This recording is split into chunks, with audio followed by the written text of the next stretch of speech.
एक कमरे के ससुराल में 3 बहू की पहली गर्मी। मेरे मायके में तो हर कमरे में एसी थे, लेकिन इस कमरे के घर में मुझे पंखा भी नसीब नहीं होता है। गर्मी बहुत ज्यादा थी। गर्मी से परेशान नैना पसीने से तरबतर होकर पंखे के नीचे अपनी चारपाई पर बैठी थी। तभी ओ जेठानी जी, पंखे की सारी हवा क्या आप ही खाएंगी? गर्मी मुझे भी लग रही है, अपनी चारपाई थोड़ी खिसकाइए, मुझे अपनी चारपाई पर बैठना है। मैं क्यों हटाऊं अपनी चारपाई? मैं पंखे के नीचे से नहीं हटने वाली, समझी तुम? कृति के माथे से पसीना टपक रहा था। गर्मी की वजह से कृति का पारा पहले से ही हाई था। ऊपर से नैना अपनी बातों से उसे और गुस्सा दिला देती है। अच्छा, मैं भी देखती हूँ कि आप पंखे के सामने से कैसे नहीं हटती हैं। कृति नैना की चारपाई को धक्का देकर उसे दूसरी तरफ कर देती है और अपनी चारपाई लाकर पंखे के नीचे लगाकर उस पर बैठ जाती है। कृति, तुम्हारी हिम्मत कैसे हुई मेरी चारपाई हटाने की? मैं इस घर की बड़ी बहू हूँ, पंखा पर पहला अधिकार मेरा है। अच्छा, ये किसने कहा आपसे? और अगर आपके मायके में हर कमरे में एसी थे तो आप अपने साथ एसी क्यों नहीं लाई? खाली हाथ क्यों आ गई? कृति, आजकल तुम कुछ ज्यादा नहीं बोल रही? भूलो मत, मैं तुम्हारी जेठानी हूँ। नैना और कृति दोनों पंखे के नीचे बैठने के लिए एक दूसरे से बिल्लियों की तरह लड़ रही थी। तभी विमला घर में आती है और दाना पानी लेकर दोनों बहुओं पर चढ़ जाती है। तुम लोगों में जरा भी शर्म है या नहीं? एक तो हमारा घर भी भट्टी की तरह चल रहा है, ऊपर से तुम लोगों ने झगड़ा करके पूरा घर सिर पर उठा रखा है। अम्मा जी, वो चुप करो तुम दोनों। तुम लोग रानी बहू से कुछ सीखती क्यों नहीं? तुम दोनों यहाँ महारानियों की तरह पंखे के लिए लड़ रही हो और वो बेचारी अकेले इतनी गर्मी में चूल्हे पर रोटियां सेक रही है। ये नहीं कि जरा उसका हाथ बटा दो। तुम दोनों को तो सिर्फ लड़ना है। विमला की 3 बहू थी, नैना, कीर्ति और रानी। नैना अमीर घर की बेटी थी, इसलिए उसके नखरे ज्यादा थे। कृति बहुत जल्दी गुस्सा हो जाती थी और वो नैना को कॉपी करती रहती थी। रानी बिल्कुल सिंपल लड़की थी, वो गरीब परिवार से आई थी। माँ जी, मैंने कल ही मैनीक्योर करवाया है, रोटियां बनाऊंगी तो मेरे नेल्स खराब हो जाएंगे। और माँ जी, आपको तो पता है सुबह से मेरी तबीयत बहुत खराब है, लग रहा है जैसे मुझे लू लग गई है। मैं तो आपको कहने वाली थी कि आप मुझे डॉक्टर की फीस दे दीजिए, कल मुझे डॉक्टर के पास जाना है। वैसे भी रानी ने सारी रोटियां बना ली, तो आखिर की रोटी भी बना लेने दीजिए। इस तरह दोनों बहू बहाने बनाकर काम से बच जाती हैं और बेचारी रानी को अकेले 8 लोगों का खाना बनाना पड़ता है। रोटियां सेकने में रानी की हालत खराब हो जाती है। पता नहीं कैसी जेठानी मिली है मुझे, ये दोनों तो घर का कोई काम भी नहीं करती है। इतनी गर्मी में खाना बनाते बनाते तो मेरी हालत खराब हो गई है। रानी जैसे तैसे करके सभी परिवार वालों के लिए खाना बनाती है। खाना बनाने के बाद रानी के कपड़े पसीने से पूरे भीग गए थे। वो हवा खाने के लिए जैसे ही पंखे के पास आती है। रानी, तुमसे बदबू आ रही है, जाओ जाकर नहा कर आओ। पंखे के नीचे क्यों खड़ी हो? तुम्हारी वजह से पूरा कमरा महक रहा है। दीदी, आप कैसी बातें कर रही हैं? पसीने की स्मेल से क्या घर महक सकता है? आप थोड़ा खिसक जाइए ना, मुझे हवा खाने दीजिए, गर्मी लग रही है। मैं अभी खाना बना कर आई हूँ। मैं नहीं हटूंगी, तुम जाओ जाकर नहा कर आओ। नैना रानी को 2 मिनट भी पंखे के नीचे खड़ी नहीं होने देती है और उसे नहाने के लिए भेज देती है। रानी पहले से ही गर्मी से परेशान थी, तो वो नैना से बहस नहीं करती है और जाकर नहा लेती है। रात में सभी खाना खाते हैं और फिर जैसे तैसे गर्मी में सोते हैं। अगली सुबह, अरे कृति, जल्दी करो ना, कपड़े बदलने में क्या इतनी देर लगती है? मुझे भी कपड़े चेंज करना है, इन कपड़ों में मुझे बहुत गर्मी लग रही है। कृति अपने एक कमरे के घर में एक कोने में पर्दा घेर कर कपड़े चेंज कर रही थी। आपकी प्रॉब्लम क्या है जेठानी जी? चैन से कपड़े भी नहीं बदलने दे रही हैं। आप 5 मिनट का इंतजार कीजिए, मैं 5 मिनट में कपड़े चेंज करके बाहर निकल आऊंगी। नैना बहू, मैं जानती हूँ तुझे गर्मी लग रही है और तेरे कपड़े पसीने से भीग गए हैं, पर अब एक कमरे का घर है तो थोड़ा एडजस्ट तो करना ही पड़ेगा।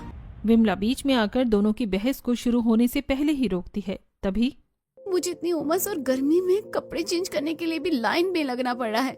हे भगवान, मैंने तेरा क्या बिगाड़ा था? किस पाप की सजा दे रहा है मुझे? भगवान को क्यों परेशान कर रही हो दीदी?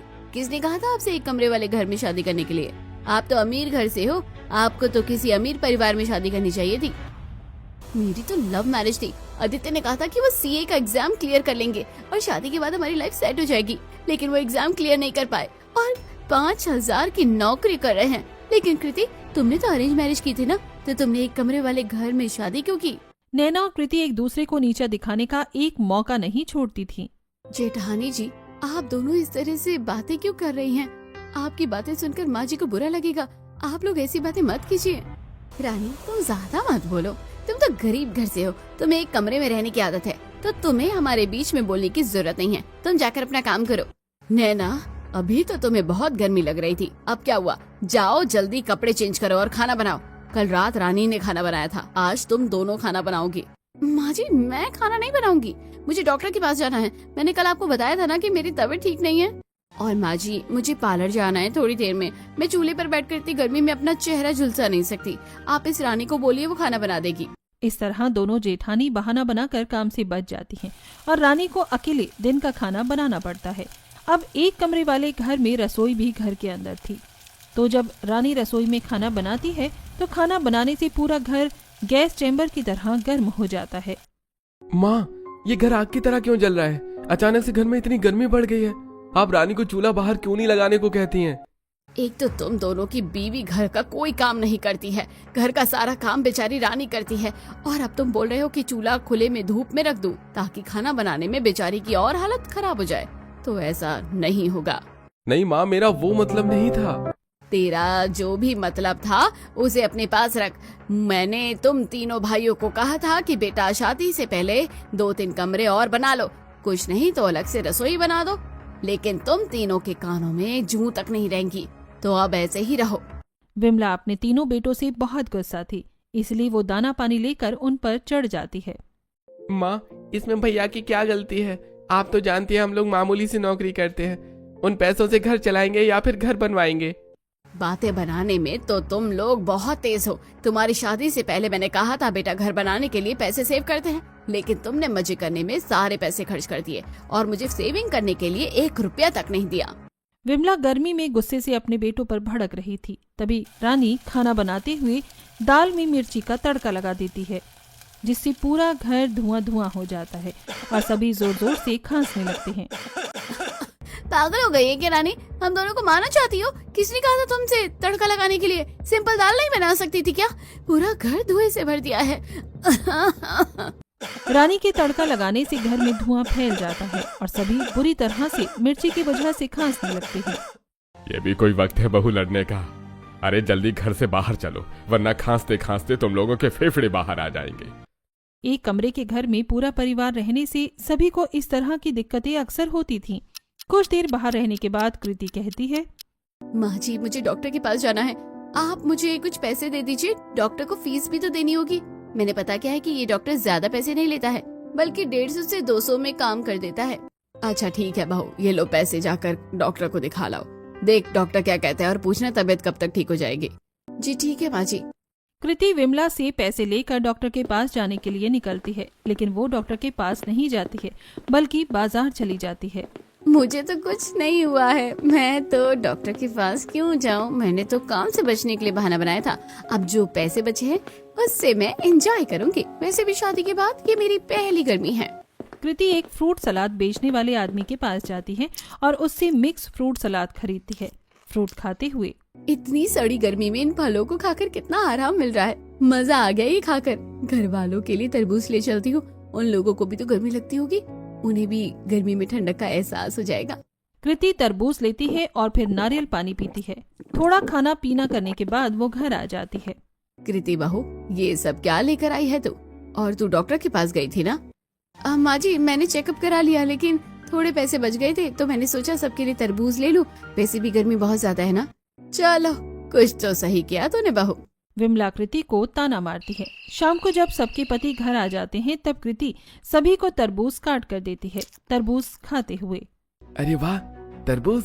गर्मी के दिनों में ये सब खाने में ही मजा आता है। ये तरबूज खाकर तो शरीर की सारी थकान दूर हो गई। अरे राजू बिल्कुल सही कह रहा है, भगवान कभी कभी ऐसे फ्रेश फ्रेश फल ले आया करो। सभी लोग मंझली बहू के लाए तरबूज को मजे से खाते हैं। तरबूज खाकर ही इनका पेट भर जाता है और वो हल्का खाना खाकर सोने के लिए चले जाते हैं। दिन में तो कृति और नैना चारपाई को पंखे के नीचे लगाने में सोई थीं, लेकिन रात में सभी लोग नीचे दरी बिछाकर सोते थे। ये कैसे सो रही हो कृति? अपना हाथ दूसरी तरफ करो, मुझे गर्मी लग रही है और ऊपर से तुम मुझसे चिपक गई हो। चिपकू कहेंगी। मुझे भी आपसे चिपकने का कोई शौक नहीं है। वैसे भी हम 8 लोग इतनी छोटी जगह में कितनी मुश्किल से सो रहे हैं, तो नींद में हाथ पैर यहाँ वहाँ तो जाएगा ही ना। इसमें इतना ओवर रिएक्ट करने की क्या जरूरत है?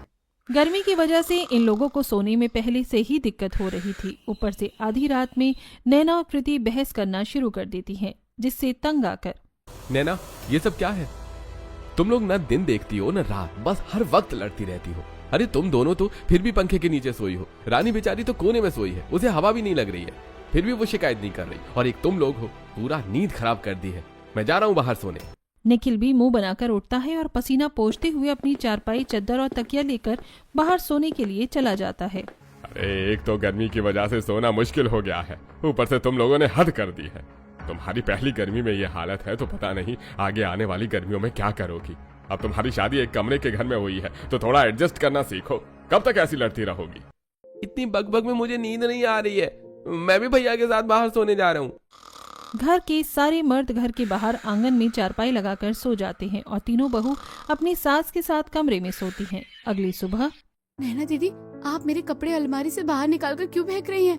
मुझे मेरे कपड़े रखने की जगह नहीं हो रही। देखो तुम्हारे कितने थोड़े से कपड़े हैं, तुम एक पोटली बनाकर अपने कपड़े उसमें रख लो। मुझे मेरे कपड़ों को रखने के लिए ज्यादा जगह चाहिए होती है। नैना बहू, ये क्या बदतमीजी है?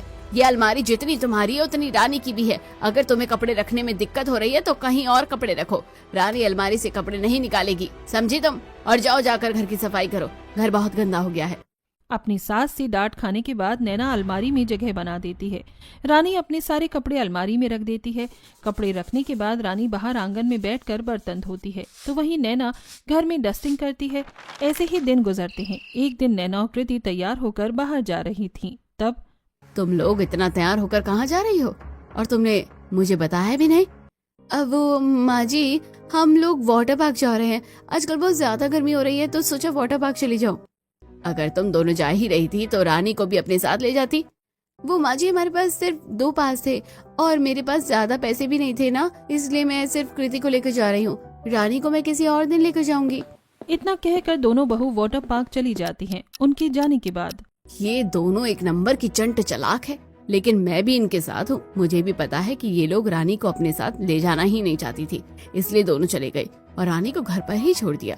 मुझे रानी के लिए बहुत बुरा लग रहा है। बेचारी की पहली गर्मी है ससुराल में और उसे सारा दिन घर का काम करना पड़ता है। क्या हुआ माँ जी, आप इतनी परेशान क्यों लग रही है?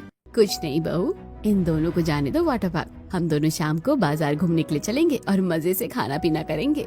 विमला की बात सुनकर रानी खुश हो जाती है। वहीं वाटर पार्क में नैना और कृति नैना के दोस्तों के साथ बहुत मजे करती हैं। वो लोग बहुत सारी राइड्स करती हैं और जूस पीती हैं। जूस पीते हुए अच्छा हुआ हम लोग उस रानी को लेकर नहीं आए, वरना तो इतना एंजॉय करने के बाद वो हमारी पूंछ बनकर हमसे चिपक जाती। मेरे लिए तो एक पूंछ काफी है, इसलिए तो रानी को घर छोड़कर आई हूँ। कृति नैना का ताना समझ जाती है और थोड़ी उदास हो जाती है। फिर वो लोग वाटर पार्क में वाटरफॉल के नीचे जाकर बैठते हैं और एक दूसरे पर पानी फेंक कर मजे करते हैं। शाम को रानी तैयार होकर विमला के साथ बाजार जाती है।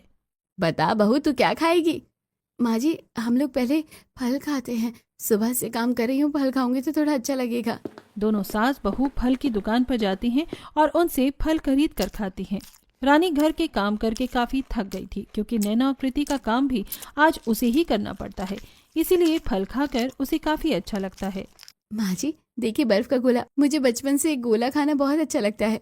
ऐसी बात है तो चल मैं तुझे गोला खिला देती हूँ। विमला बर्फ का गोला बेचने वाले आदमी के पास जाकर उससे रानी के लिए रंग बिरंगा बर्फ का गोला लेती है। ये गोला तो बहुत ज्यादा टेस्टी है, मजा ही आ गया माँ जी।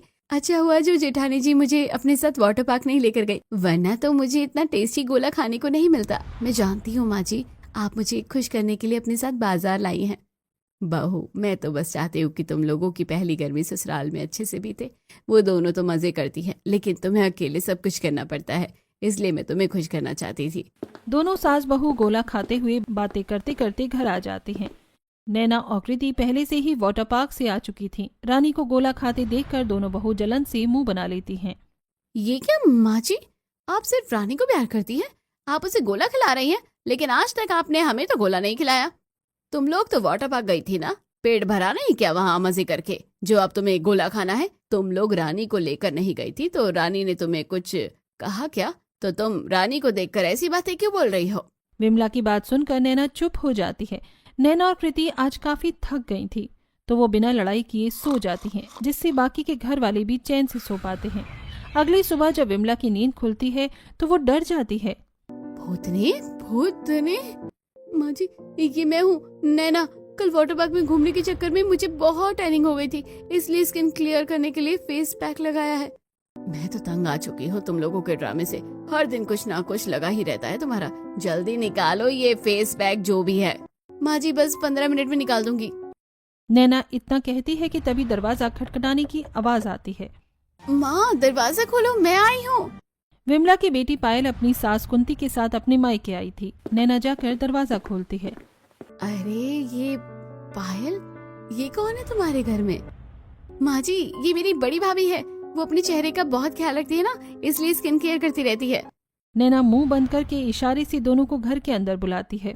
पायल तुम्हारा घर तो पहले से ज्यादा छोटा लग रहा है। तुम्हारा नसीब अच्छा है जो तुम्हारी शादी हमारे घर में हो गई।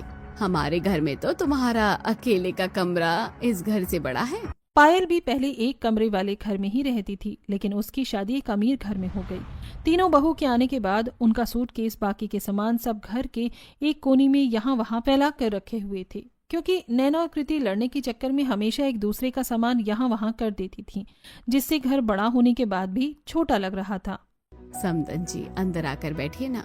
घर में मेहमानों के आने के बाद भी नैना अपने स्किन केयर में बिजी थी। वो आईने के सामने खड़े होकर अपने चेहरे पर अलग अलग तरह की क्रीम लगा रही थी। तभी दीदी कब तक आईने के सामने खड़ी रहोगी? हटो ना, मुझे भी तैयार होना है। कृति मुझे तैयार होने दो। तुम्हें दिखाई नहीं दे रहा है कि मैं मेकअप कर रही हूँ? मुझे डिस्टर्ब मत करो। नैना और कृति दोनों मेहमानों के सामने ही लड़ने लगती हैं, जिसे देखकर कुंती हंसने लगती है। पायल तुम्हारी भाभी तो बिल्लियों की तरह लड़ती है। इसमें बेचारी की क्या गलती? एक कमरे वाले ससुराल में शादी जो हुई। कुंती की बात सुनकर पायल को बुरा लगता है। रानी ये सब कुछ देख रही थी, इसीलिए वो मामला संभालने के लिए जल्दी से कुंती और पायल के लिए खसखस, गोंद कतीरा, सब्जा सीड्स और सौंफ, गोला, मिर्च वगैरह डालकर अच्छा सा शरबत बनाती है। आप लोग बाहर से आई हैं, ये शरबत पीजिए, आप लोगों को अच्छा लगेगा। रानी कुंती और पायल दोनों को शरबत पिलाती है। कुंती को शरबत बहुत ही ज्यादा पसंद आता है। क्या बात है बेटा, तुमने तो बहुत ही अच्छा शरबत बनाया है। ये शरबत पीकर तो एकदम से सारी थकान दूर हो गई है। बहुत अच्छा लग रहा है मुझे। पायल तुम्हारी छोटी भाभी तो बड़ी समझदार है। कुंती की बातें सुनकर रानी को अच्छा लगता है। रानी मेहमानों के लिए खाना बनाती है और सभी को खिलाती है। खाना खाकर मेहमान घर चले जाते हैं। तभी पायल का फोन आता है। आज तो कृति भाभी और नैना भाभी ने मेरी सास के सामने मेरी बेइज्जती करवाने का एक भी मौका नहीं छोड़ा था। अच्छा और रानी भाभी ने सही समय पर सब कुछ संभाल लिया, वरना तो मुझे मेरे ससुराल में बहुत ताने सुनने पड़ते, दोनों बड़ी भाभीयों की वजह से। मुझे इन दोनों के ऊपर बहुत गुस्सा आ रहा है। मैं उनकी खबर लेती हूँ। थोड़ी देर पायल से बात करने के बाद विमला फोन रख देती है। आज तुम लोग क्या कर रही थी मेहमानों के सामने? मैं जानती हूँ एक कमरे वाले घर में तुम लोगों को रहने में काफी दिक्कत हो रही है, लेकिन रानी भी तो यहाँ रह रही है, वो भी तो एडजस्ट कर रही है, तो तुम लोग क्यों नहीं करती? माँ जी आप हमें क्यों डांटती रहती है? रानी तो गरीब घर से आई है, उसे एक कमरे में रहने की आदत है। मेरे मायके में तो मेरा अपना अलग रूम था, इसलिए मुझे यहाँ इतनी दिक्कत होती है। नैना इतना कहती है कि तभी बाहर से किसी औरत की आवाज आती है। विमला तू घर पर है? विमला सरोज को घर के अंदर बुलाती है और चारपाई पर बैठाती है। रानी उसके लिए भी शरबत लाती है। विमला तेरा घर तो कितना गर्म है, ऊपर से एक कमरे वाले घर में 3 बहू एक साथ कैसे रहती है? मेरी बहू तो एसी के बाहर कदम तक नहीं रखती। सबका अपना अपना नसीब है। तेरा बेटा सीए का एग्जाम पास करके चार्टर्ड अकाउंटेंट बन गया और मेरे बेटे ने बीपीओ में जॉब कर ली। एक बेटा प्राइवेट स्कूल में पढ़ता है और एक डेटा एंट्री का काम करता है। अब घर में कमाई जितनी होगी उतना ही पैर फैलाएंगे ना। मैं समझती हूँ, छोड़ना इन बातों को। और इसे देख, मैं मनाली घूमने के लिए गई थी तो वहाँ से तेरे लिए मोतियों की माला लेकर आई हूँ। इस बार ससुराल में मेरी बहू की पहली गर्मी थी ना, इसलिए हम लोग उसे घुमाने लेकर गए थे। सरोज अपना फोन अपने बैग से निकालकर अपनी और अपने बहू की मनाली में एंजॉय करते हुए फोटो विमला को दिखाती है। विमला सरोज के लिए खुश थी, पर वो मन ही मन दुखी हो जाती है। मेरी तीनों बहुओं की पहली गर्मी इस एक कमरे वाले घर में गर्मी में झुलसते हुए बीत रही है। काश मैं भी अपनी 3 बहुओं की पहली गर्मी को खास बना पाती, लेकिन मेरे पास तो उतने पैसे भी नहीं हैं। विमला की उदासी तीनों बहू को समझ आ जाती है। सरोज थोड़ी देर बात करने के बाद नाश्ता करके चली जाती है। ऐसे ही दिन गुजरते हैं। एक दिन, रानी आज मेरी तबीयत बहुत खराब लग रही है, क्या तुम कपड़े धो दोगी? पर दीदी मैं तो सुबह से काम कर रही हूँ, सुबह का नाश्ता खाना सब मैंने ही बनाया है, मैं थक गई हूँ। रानी प्लीज मेरी मदद कर दो, मेरी तबीयत बहुत खराब लग रही है। अगर मैं धूप में बैठकर कपड़े साफ करूंगी तो मुझे चक्कर आ जाएगा। डॉक्टर ने वैसे भी मुझे आराम करने के लिए कहा है, लेकिन फिर भी तुम्हारी मदद करने के लिए मैं जितना हो सकता है उतना कर देती हूँ। अच्छा ठीक है दीदी, मैं कपड़े धो दूंगी। घर का बहुत ज्यादा काम करने की वजह से रानी की हालत खराब हो गई थी। कड़ी धूप में कपड़े धोने, कपड़े डालने और फिर आग के सामने बैठकर तीनों टाइम अकेले सबके लिए खाना बनाने की वजह से रानी कमजोर हो गई थी। उसका चेहरा मुरझा गया था। एक दिन रानी दोपहर का खाना बना रही थी। वो चूल्हे पर दूध उबलने के लिए रखती है, लेकिन अचानक उसे चक्कर आने लगते हैं। तभी रानी, जेठानी जी, मेरी तबीयत भी कुछ ठीक नहीं लग रही है, मुझे चक्कर आ रहे हैं। क्या आप थोड़ी देर के लिए बस ये दूध देख लेंगी? मैं बस 5 मिनट जाकर आती हूँ। सॉरी रानी, मैं तुम्हारी कोई मदद नहीं कर सकती। मुझे बहुत गर्मी लग रही है, मैं बाहर हवा में बैठने के लिए जा रही हूँ। तुम दूध उबालने के बाद बाहर चली जाना। इतना कहकर नैना बिना रानी की मदद किए घर के बाहर चली जाती है। रानी को बहुत चक्कर आ रहा था, इसलिए वो अपनी साड़ी के पल्लू को पानी में भिगोकर उससे अपना चेहरा पोंछती है। मेरी जेठानी कितनी मतलबी है। वो लोग अपने हिस्से का काम तो मुझसे करवाती हैं, लेकिन मेरी कभी कोई मदद नहीं करती हैं। मैंने तो सोचा था मेरे ससुराल में मेरी पहली गर्मी अच्छे से बीतेगी, लेकिन यहाँ तो मेरी हालत कोलू की बैल जैसी हो गई है। रानी ये सब सोचकर बड़ी उदास होती है और फिर दूध उबालने के बाद अपने खास पाउडर के साथ गोंद कतीरा का शरबत बनाकर पीती। इस आग उगलती गर्मी में शरबत ना होता तो मेरी हालत खराब हो जाती। रानी गरीब परिवार से थी, इसलिए उसे छोटे मोटे जुगाड़ करके गर्मी की मार झेलना आता था। ऐसे ही दिन गुजरते हैं। एक दिन रानी के घर में सुबह में ही बिजली नहीं थी। माँ जी, ये बिजली कब आएगी? सुबह से दोपहर हो गई है, कुछ कीजिए ना, वरना मैं मर जाऊंगी इस गर्मी से। नैना, जिसे हमेशा से ही एसी में रहने की आदत थी और शादी के बाद जो पंखे से जोंक की तरह चिपकी रहती थी, बिजली ना होने की वजह से उसकी हालत खराब हो जाती है। नैना का बीपी लो हो ही गया था, उसे बार बार चक्कर आ रही थी। कृति उसे संभाल रही थी, लेकिन नैना की हालत खराब होती जा रही थी। कृति दीदी, नैना दीदी को खिड़की के पास सुलाइए, उन्हें हवा की जरूरत है। क्या तुम्हारा होश ठिकाने पर है? घर के बाहर गर्म लू चल रही है और तुम खिड़की खोलने का सोच रही हो? रानी एक सूती साड़ी को पानी में भिगोकर खिड़की खोलती है और उसके ऊपर भीगा हुआ साड़ी डाल देती है। साड़ी डालने के बाद अचानक से खिड़की से गर्म हवा की जगह ठंडी हवा आने लगती है। लेकिन ये कैसे? ये देसी जुगाड़ है, आप नहीं समझेंगी। खिड़की से आ रही हवा से नैना को थोड़ा ठीक लगता है। फिर रानी नैना के लिए पुदीना, नींबू पानी और अपना स्पेशल पाउडर डालकर अच्छा सा शरबत बनाती है। नैना दीदी, ये शरबत पी लीजिए, इसे पीकर आपको आराम मिलेगा।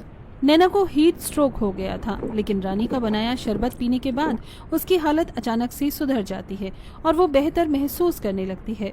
मुझे माफ कर देना रानी, मैंने तुम्हारे साथ हमेशा गलत किया। इतनी गर्मी में तुमसे दिन भर घर के काम करवाए, सारा खाना बनवाया, ससुराल में तुम्हारी पहली गर्मी खराब की। आज जब मेरी तबीयत खराब हुई तो तुमने मेरी मदद की और मुझे गर्मी से बचाया। तुम बहुत अच्छी हो, मैंने तुम्हें समझने में गलती कर थी। नैना दीदी, अभी आपकी तबीयत ठीक नहीं है, आप ज्यादा बातें मत कीजिए। परिवार में तो अक्सर इस तरह के मनमुटाव हो जाते हैं, लेकिन मुझे आपसे कोई शिकायत नहीं है। रानी, अब मैं तुमसे घर के सारे काम नहीं करवाऊंगी, बल्कि खुद भी काम करने में तुम्हारी मदद करूंगी। रानी, मुझे भी माफ कर दो, मैंने काम से बचने के लिए आप लोगों से झूठ बोला था। मेरी तबीयत बिल्कुल ठीक है, मुझे कुछ नहीं हुआ है। लू मेरे शरीर को नहीं बल्कि मेरे दिमाग को लगी थी, लेकिन अब वो ठिकाने पर आ गई है। अब हम तीनों मिलकर अपने घर को संभालेंगे और अपनी पहली गर्मी को अच्छा बनाएंगे।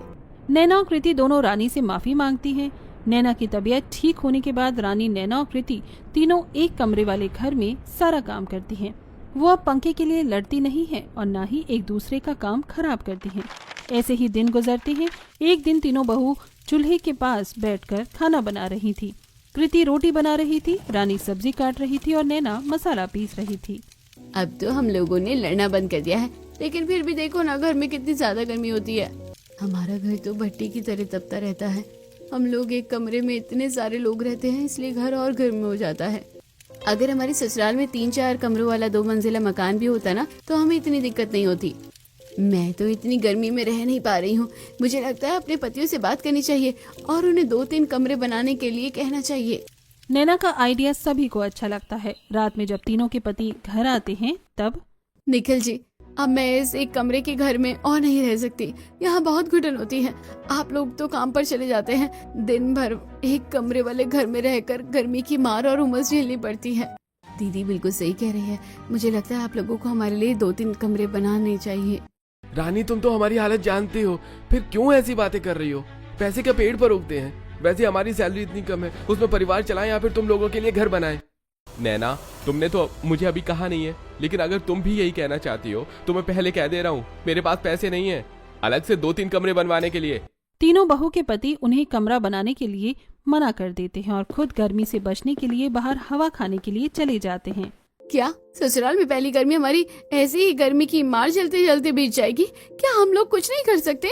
आपकी बातें सुनकर मुझे एक आइडिया आया है। अगर हम लोग अपना कोई काम शुरू करें तो घर के काम करने के बाद हम लोग अपने खाली टाइम में काम करके पैसे कमा सकते हैं। अगर हमारी ठीक ठाक कमाई हो गई तो हो सकता है हम अपने लिए कमरा बना सके।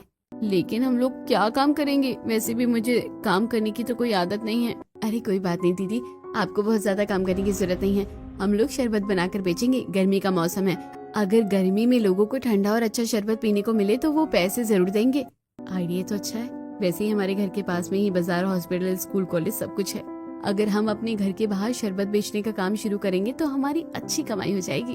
तब तो हम लोग कल से ही शरबत बनाकर बेचना शुरू करते हैं। रानी, तुम पुदीना और नींबू का बहुत अच्छा शरबत बनाती हो, तो तुम वही बनाना।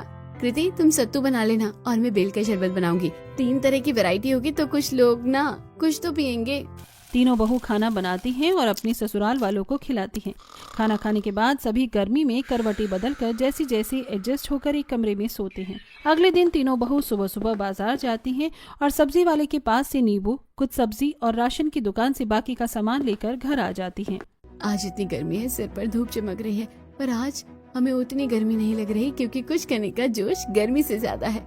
तुम सही कह रही हो, आज पसीना हो रहा है, लेकिन आज हमारी मेहनत का पसीना है। रानी, में जाकर खाना बना देती हूँ, तब तक घर के बाहर नैना दीदी के साथ हमारा स्टॉल लगाओ। कृति घर जाकर खाना बनाती है। वहीं नैना और रानी मिलकर 2-3 चारपाई बाहर लाकर उसके ऊपर लकड़ी का प्लाई लगाकर उसे टेबल जैसा बना देती हैं और उसके ऊपर चादर डाल देती हैं।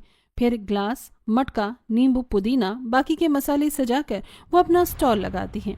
अपना आइस बॉक्स रखती हैं और उसके ऊपर बड़ा छाता लगाती हैं। हमारा स्टॉल कितना अच्छा लग रहा है। स्टॉल लगाए 5 मिनट ही हुए थे कि तभी एक स्कूल का बच्चा उनके पास आता है। तीनों बहू ने अपना शरबत का दाम 10 रुपए रखा था। मुझे बहुत गर्मी लग रही है, मुझे ठंडा ठंडा नींबू पानी चाहिए। 2 मिनट इंतजार कीजिए, मैं आपको आपका ठंडा ठंडा नींबू पानी देती हूँ। रानी बच्चे के लिए ठंडा ठंडा नींबू पानी बनाती है और उसे पीने के लिए देती है। नींबू पानी तो बहुत टेस्टी है, एकदम से एनर्जी आ गई मुझ में। बंटी नींबू पानी पीकर चला जाता है। एक के बाद एक काफी सारे लोग तीनों बहू के शरबत पीने के लिए आते हैं। बहन जी, मुझे बेल का शरबत दीजिए, गर्मी बहुत ज्यादा है। ये बेल का शरबत पीकर ही मुझे आराम मिलेगा। मुझे सत्तू दे दो बेटा, बड़ी भूख लगी है, सत्तू पीकर पेट भरूंगी। नैना राजीव के लिए बेल का शरबत बनाती है और कृति कमला के लिए सत्तू बनाती है। रानी पैसे लेती है और उन्हें शरबत देती है। दोनों को उनका शरबत बहुत पसंद आता है। पहले दिन ही तीनों बहू शरबत बेचकर अच्छी कमाई कर लेती हैं। शाम को तीनों के पति जब घर आते हैं। अरे क्या बात है, तुम लोगों ने तो बड़ा अच्छा स्टार्टअप शुरू किया है। माँ बता रही थी कि पहले दिन ही तुम लोगों की अच्छी कमाई हुई। हाँ जेठ जी, मुझे तो लग रहा है कि हमारा बिजनेस अच्छा चलेगा। पहले ही दिन भगवान ने हमारा साथ दिया है। तीनों बहू के पति अपनी पत्नी के काम से बहुत खुश थे। तीनों अपनी पत्नी को सपोर्ट करते हैं और तीनों बहू मिलकर अच्छे से शरबत बेचने का काम करती हैं। 3 तरह के शरबत के साथ वो अलग से मैंगो शेक, रूह अफ़ज़ा, आम पन्ना काफी कुछ बेचने लगी, जिससे 2-3 महीने में उन्होंने अच्छा खासा पैसा कमा लिया और अपने एक कमरे के घर को 2 मंजिला मकान बनाकर उसमें 4 कमरे और एक बड़ी सी रसोई बनाई। एक दिन सभी हॉल में बैठे थे। नैना दीदी, कृति दीदी, हमारा सपना पूरा हो गया। हमने हमारे घर को 4 कमरों वाला घर बना दिया और अब तो हमारे घर में एसी, कूलर, फ्रिज सब कुछ है। ये सब हमारे साथ और मेहनत की वजह से हो पाया है। तीनों बहू बहुत ज्यादा खुश थी। वो तीनों अपनी सास के पास जाती हैं और एक कागज बढ़ाती हैं। ये क्या है? माँ जी, ये मनाली की टिकट है। हमारी पूरी फैमिली मनाली जा रही है। क्या सच में? मुझे तो यकीन नहीं हो रहा कि मैं तुम तीनों की पहली गर्मी को खास बनाना चाहती थी और तुमने मेरी इच्छा पूरी कर दी। जुग जुग जियो मेरी बच्चियों। विमला अपनी तीनों बहू, पति और बेटों के साथ मनाली घूमने के लिए जाती है। मनाली में सभी बहुत एंजॉय करते हैं। इस तरह एक कमरे के घर में रहने वाली तीनों बहू की पहली गर्मी बहुत अच्छे से बीतती है।